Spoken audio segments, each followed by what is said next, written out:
Nous avons un plateau. Le but du jeu pour les deux équipes, c'est d'occuper le plus de cases sur le plateau. On est une équipe à gauche avec le petit garçon, une équipe à droite avec la petite fille.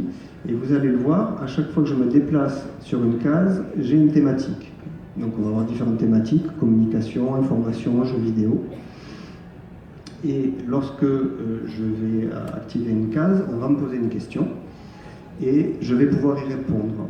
Je peux y répondre de plusieurs façons. La première façon, c'est de répondre à la question oui, c'est vrai, oui, je le fais, non, je ne le fais pas. La troisième façon, c'est de répondre je ruse. Et dans ces cas-là, j'ai une alternative à la question qui a été posée. Et la dernière, c'est je signale parce que c'est trop compliqué. Freya Games, c'est d'abord 5 amis qui un jour ont décidé de travailler ensemble. 3 d'entre nous proviennent du monde du jeu vidéo, une de l'éducation aux médias et moi à l'origine du monde de la santé. Nous travaillons avec des entreprises, des collectivités, des associations et le grand public. L'objectif est de traduire un message de la façon la plus simple, la plus mémorable, la plus attractive et la plus virale possible. Le positionnement de Freya est un peu particulier. On se définit comme un studio de création de jeux vidéo éthique et solidaire. Alors, les mots sont un peu à la mode, mais éthique, ça veut simplement dire qu'on ne fait pas de faux gratuits, qu'on ne fait pas de jeux qui récoltent des données. Et solidaire, c'est parce que on essaie de prendre ce qui existe dans l'économie sociale et solidaire et de l'intégrer à l'intérieur de la première industrie créative au monde, qui est le jeu vidéo.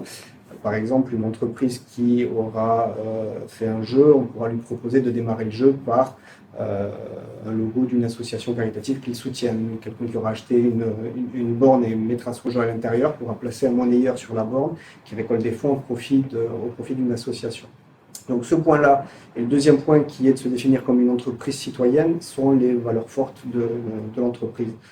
On a décidé de donner un peu de notre temps aux collectivités, que ce soit sur l'animation auprès des écoles, que ce soit sur l'organisation d'événements comme cette semaine, la journée du savoir-être numérique. On essaie de renvoyer un petit peu l'ascenseur et on essaie de faire ce que nous faisons tous à titre individuel pour l'environnement, pour le collectif. On essaie de faire un petit peu la même chose pour l'entreprise.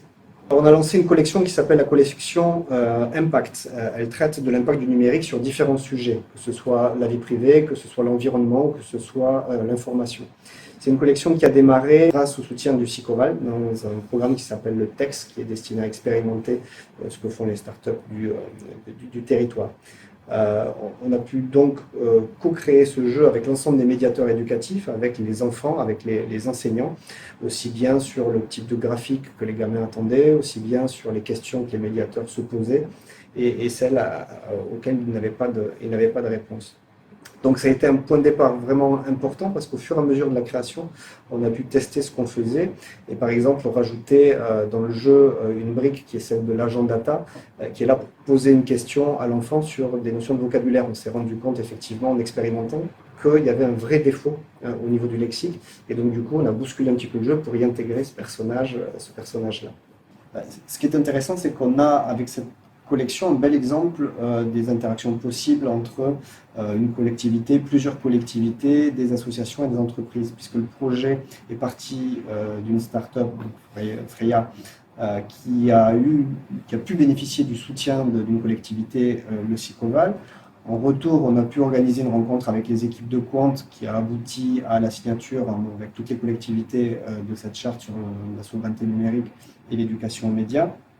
L'association Savoir et Devenir, qui est sur Paris, a travaillé avec nous également sur le projet, donc une interaction avec également une association, et Quant, qui s'est saisi du sujet et qui va nous aider à diffuser plus massivement et au niveau national le projet. Donc, quelque chose qui part du local, du territoire, et qui progressivement monte en interaction et en bonne intelligence avec différents acteurs vers quelque chose de plus important et de plus visible. À ce jour, l'ensemble des acteurs qui a signé cette charte joue le jeu. Le SICOVAL continue à promouvoir Agence 001, le département s'y est mis et grâce à cette collaboration, le jeu va être diffusé dans l'ensemble des collèges de Haute-Garonne. Il ne reste plus que la métropole et la région pour que ça puisse aussi être diffusé dans les lycées et les écoles de Toulouse.